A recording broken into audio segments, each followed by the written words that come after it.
All right, welcome back. I hope you had a first nice day and 1.5 nice days so far. And so I will introduce two hidden Markov models now.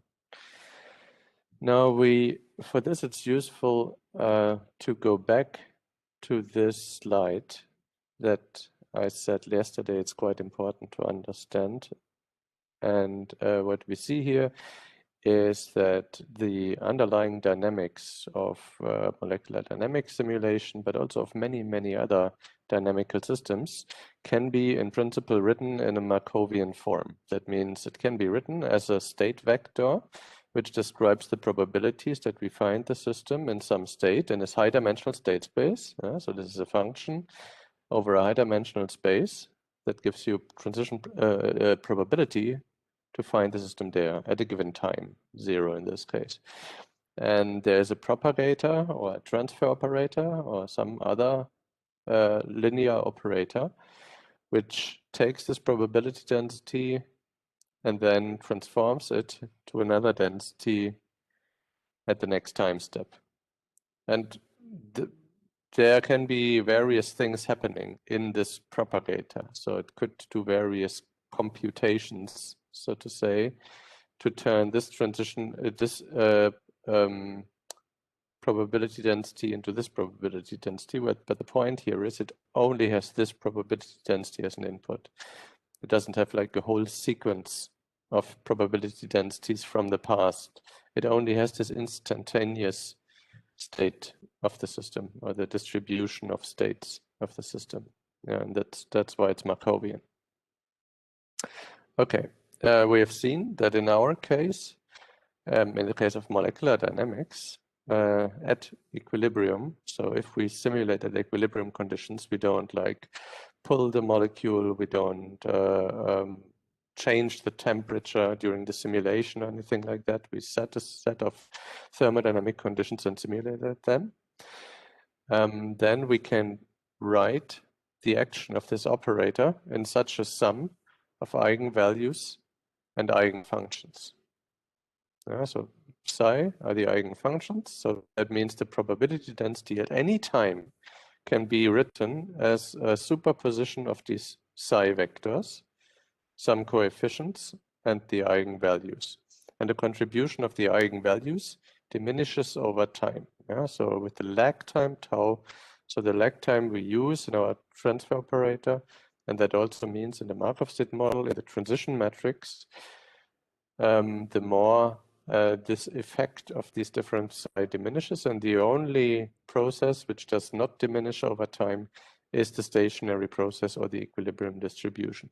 In other words, if you estimate a Markov state model at a given lag time tau, and this lag time tau is short, then you still have a lot of dynamical processes in there, which also means estimating transition matrices at small lag times is kind of hard because you have to represent a lot of transition processes in your Markov state model. But you want your Markov state model also be simple. You want it to have like a relatively small number of states, so that can be difficult.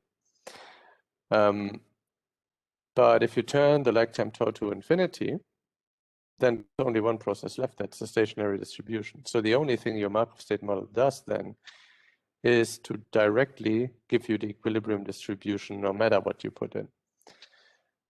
So in this case, you will have a Markov state model which have all rows equal, and they will be all equal to the equilibrium distribution of the system. Yeah, that's a valid Markov state model. It's just not very useful in most cases because you can compute the stationary distribution, the equilibrium distribution, as the first eigenvector of the Markov state model anyway, and you want to use a Markov state model because you also want to say something about the dynamics. Okay, so the quality of the Markov state model in doing that, in modeling the dynamics of the system, so these relaxing processes here, the slow processes especially, depend on our ability to approximate these eigenfunctions. So in this particular example, if we had this dynamics between these 4 wells, where we have 4 metastable states, 4 long-lived states, a pretty good Markov state model would essentially have 4 states so that we can distinguish between these metastable states here. And you see that also in the eigenfunctions, if we have 4 states, then we approximate this yellow function with a step function which switches here between B and C, this green function with a step function that switches here between A and B, and then here back to 0. And the blue function is 0 here, then you switch, and you switch again between C and D. And that's a pretty good approximation. It's not a perfect approximation because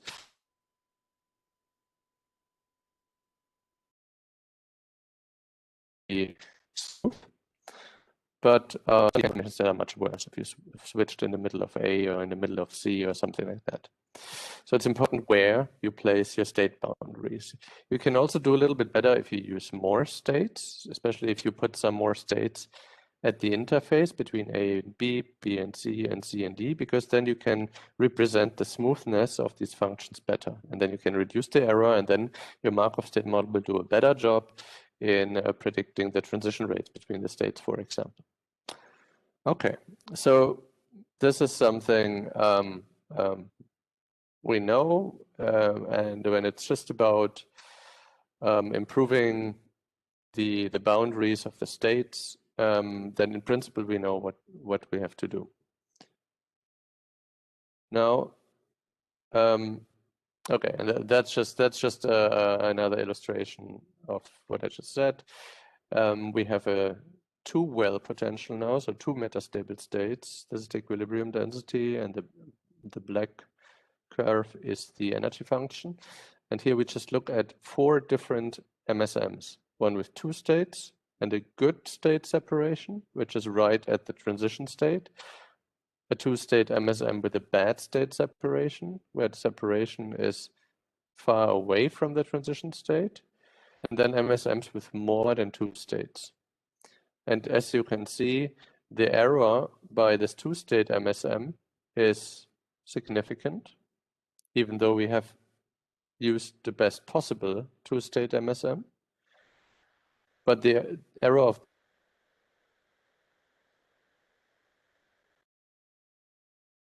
the surface poorly. We have to define the 2 states poorly. And both can be improved if we just add more states, because the error becomes smaller. The red area is the error.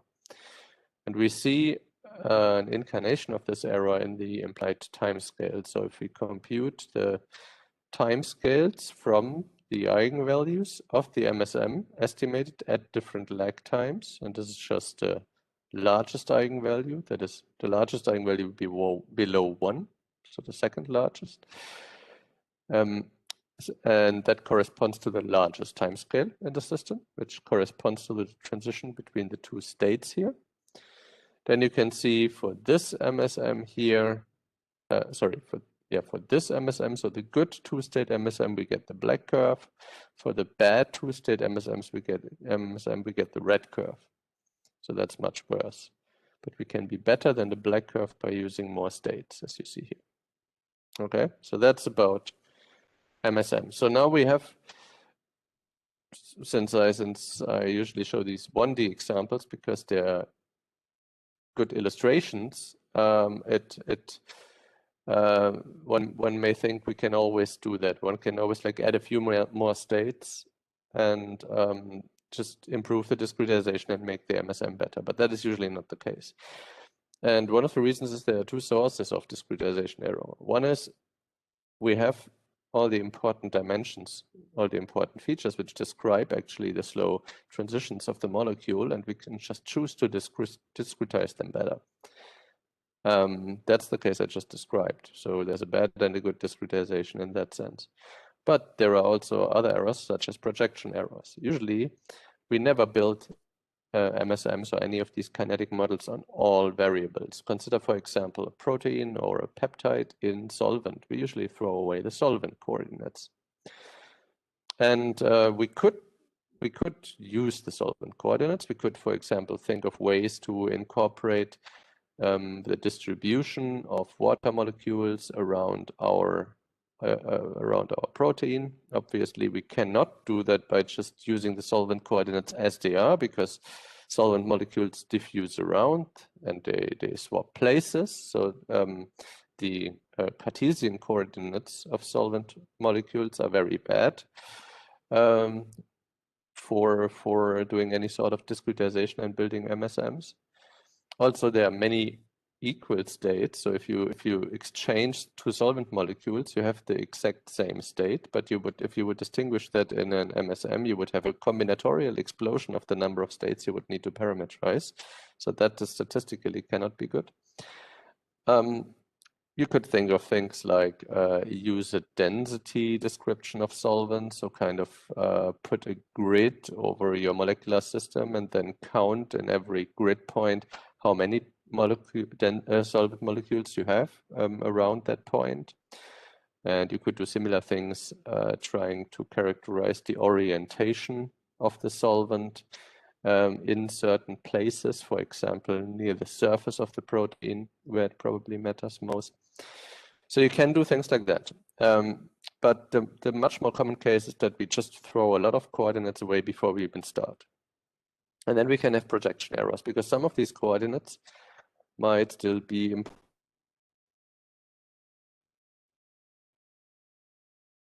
For example, in protein folding, perhaps the distribution of solvent is not the most important thing, but there must be some interaction with the solvent, because if you collapse a chain, you have to move the solvent away in some sense. Or if you open and close a protein, you have to move solvent in and out. Or if you bind to proteins, you have to move solvent out of the interface, etc. So these things can be coupled, and it can be that the things you throw away have some information that would be important if you want to make your Markov model really, really accurate. But you cannot do that anymore after you've thrown them away, can you? So, okay. Both projection and discretization cause systematic errors and lead to this apparent non-Markovian behavior, or to errors in the Markovian model. What can we do? We can, in some case, improve clustering. In the case we've thrown something away that we shouldn't have, then we can think of, should we maybe include different features in our model? But there may be cases where it's unpractical or hard, like with solvent molecules, it can be hard. We can increase the lag time. That also, going back here, will improve the MSM. So even the red MSM here, so that's a two-state MSM with a poor discretization, eventually gets a time scale that is a better approximation to the true time scale. But of course, when we have to go to lag times that are much larger than the times of our processes themselves, then at some point we lose them because of this exponential decay of these dynamical processes in the lag time.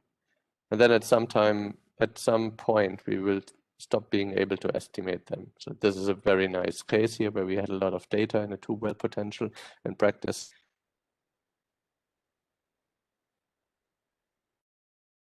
To that. So we cannot push this arbitrarily. So the lag time should ideally be smaller than the dynamical processes that we still want to say something about, but not much smaller. We still want to throw away as much as possible of what we are not interested in. Okay. So these are things we can do, but sometimes it's just limited because perhaps we need information from degrees of freedom that we don't want to include because it would be too complicated or too hard. Okay, so and one approach to use the fact that still the underlying dynamics in the full space, as we know, is Markovian, there are ways to exploit that. And one way to exploit that is to use a hidden Markov model. So the hidden Markov model now takes the following view. We have a Markov state model.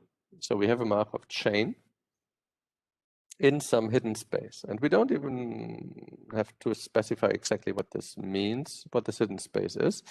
It just basically says there is a Markovian description, a Markov chain description at some level. In some discretization of some space underlying our observations. Okay, and so we are trying to learn that, and of course now we need to connect it to our observations, and we do that by saying from each state of this hidden Markov chain, there is a output probability to our observed space. So given that we're in state 1, we have a probability distribution to observe the state in a set of values in our observables. And this is also a parameter, but this is a somehow parameterized output density that we have to learn. So we're learning the transition probabilities in the transition matrix, and that is usually a small transition matrix, like 3, 5, 10, 20 states maybe. And we somehow need to decide on an output model. So what kind of probability distribution do we want to use here?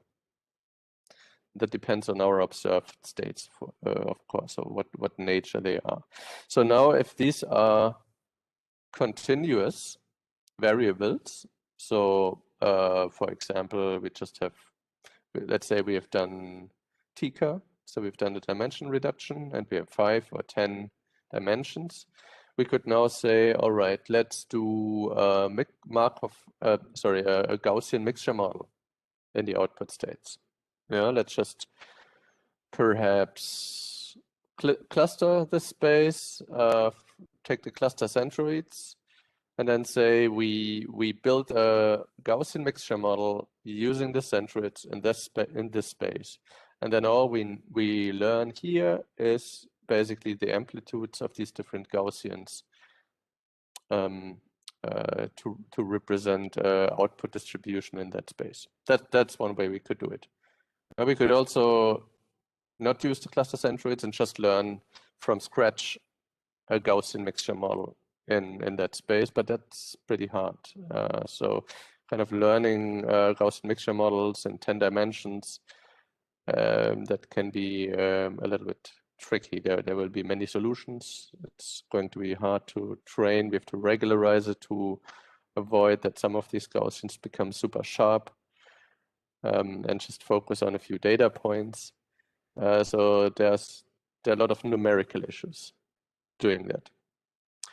So the simplest thing we can actually do, and that is a very good complement to Markov state models. So in Markov state models, usually what we do is we identify the features we want to work with. We reduce maybe dimension.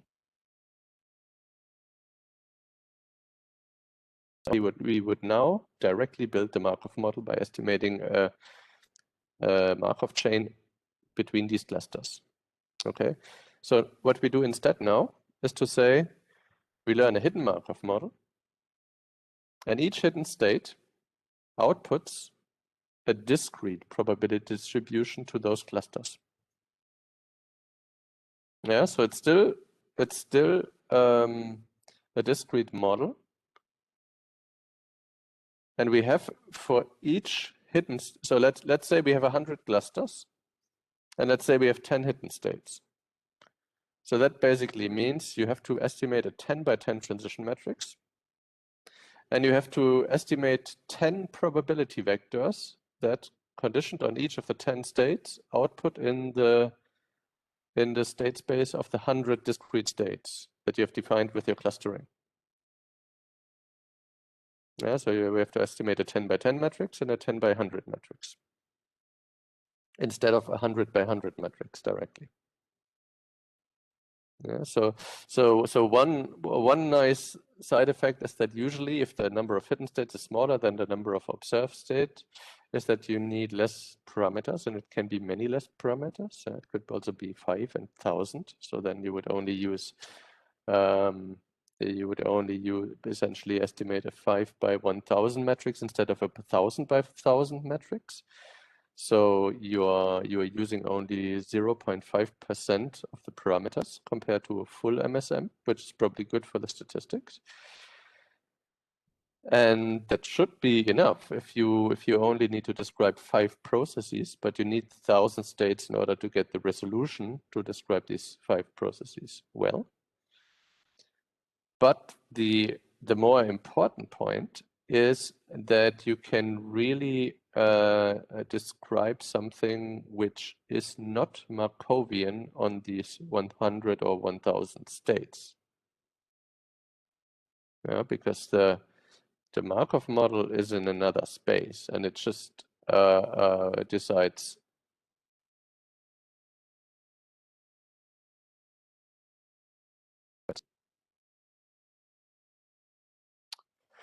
Okay, so let's look at some examples. So here, that's just one example with a continuous output probability and a 2-state hidden Markov model. So we have a 2-state hidden trajectory, as you can see here, over time.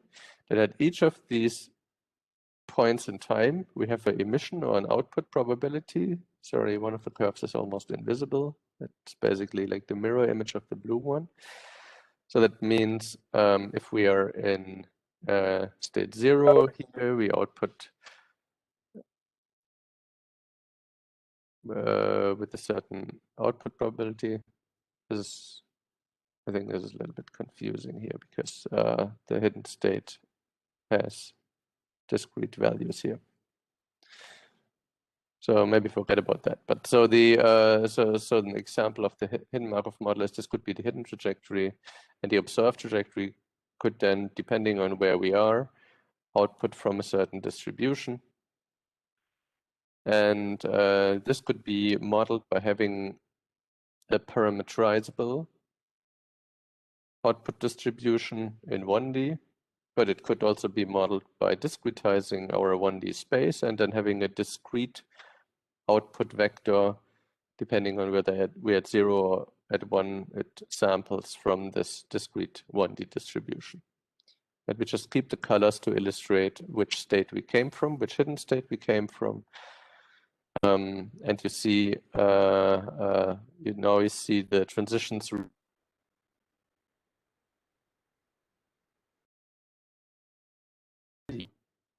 So it's useful. It's a useful method to deal with such overlapping states. Okay, so let's look at some examples. This is these are examples for a hidden Markov model in PyEMMA, and I think this is still using old code, so I take this with a grain of salt. I'm not entirely sure if this code still runs in your notebooks, and then you might use something else with deep time now. But here we are looking at 2 cases. The first case is using a coarse discretization. So we have a 2-well system. So the energy landscape shown as here. So basically we have 2 metastable states and we switch between them. There is a transition region in between here at x equals 50. And we choose to use a 2-state model with a bad discretization. So the one where the Markov state model will give us a large error. And this would be the Markov state model. This is the good discretization. So x equals 50, 2 states, x equals 50 is the separation between the states, and this is the bad discretization, x equals 40. Oh, sorry, actually the good discretization is not just x equals 50, but it's 5 states, 2, 3, 4, 5, 6 states with these dividing surfaces. So this is a really good discretization. And this is a really bad discretization. So that's the MSM, okay? And this is the Chapman-Kolmogorov test of the MSM. So here we get a really good prediction of the future. If we take the future evolution of probabilities, if we take the MSM, propagate it many steps, and we compare that with statistics from longer trajectories of the exact dynamical system, and then projecting onto the states.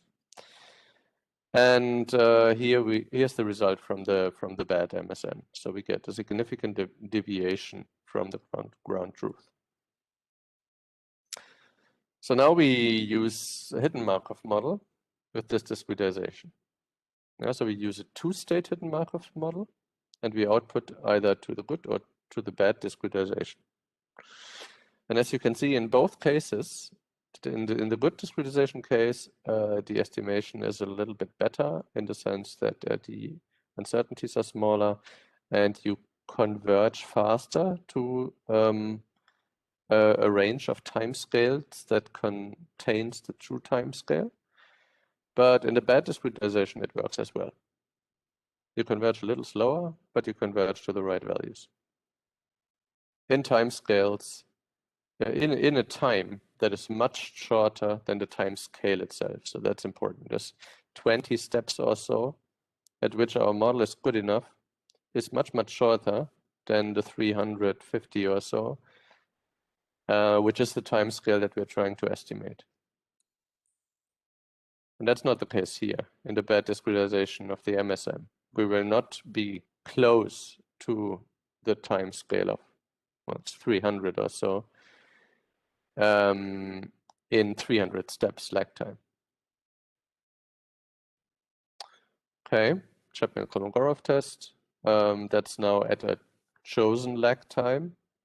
So both look pretty good. This is clearly not a perfect match. It's still significantly different from the black curve, but we can also choose a larger lag time. So this depends on where we put the lag time. Bad projection. So now here is an example. Of course, we cannot do that in 1D now, but we can use a 2D example. There are these two energy minima, two probability maxima. And so these are basically two Gaussians in the probability density.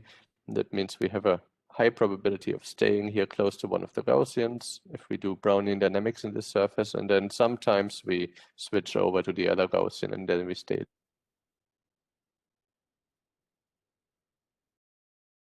On the y-axis, then we have a very similar situation to before.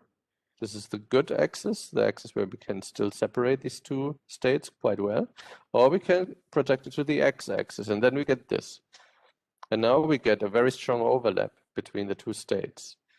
So we couldn't build a good Markov state model anymore on this coordinate, because no matter how many states we use, we will always have the problem that states here in the middle are overlapping. So they contain states that come from two different metastable states in the full state space.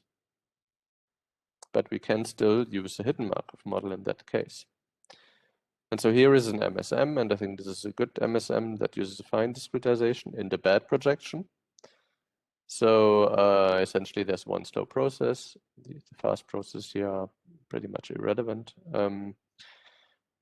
And it does, so the estimate of the time scale does increase with lag time, but it doesn't come really close to the true time scale, which is about 1200, and it converges slowly. And it will, before it reaches 1200, it will go into this black region or gray region. And the gray region is when lag time is equal to time scale. So that's the region we don't want to be in, because then our time step is longer than the processes that we want to resolve. With a two converge to the correct time scale very quickly, despite the poor projection. Yeah, and this is then just other quantities we can compute from the HMM. So this is the probability that given we're in one of these states here on the x-axis, that we belong to metastable state A or B, which are blue and red here. So that means if we are here, we're basically 100% in this state. But if we're here, then it's 50-50. So we're either in this or in that state. So we have to represent that probabilistically. And this here is the emission probability. So this is given we are in metastable state 1 or 2, what is the probability to output to state 1, 2, 3, 4, 5, 60, etc. Yeah. And these things and the transition metrics are related to one another. So when I have these probability distributions, so the emission probability, this is the emission probability. So if we have the emission probability and the transition metrics, I have all the parameters that I need. Then I can also compute this probability with what probability does one of these states here belong to a metastable state. It's basically just an Bayesian inversion, and vice versa. From this and the transition metrics, I can compute the output probabilities or emission probabilities. Yep, so this is it. This is all I wanted to say about hidden Markov models, and happy to take your questions.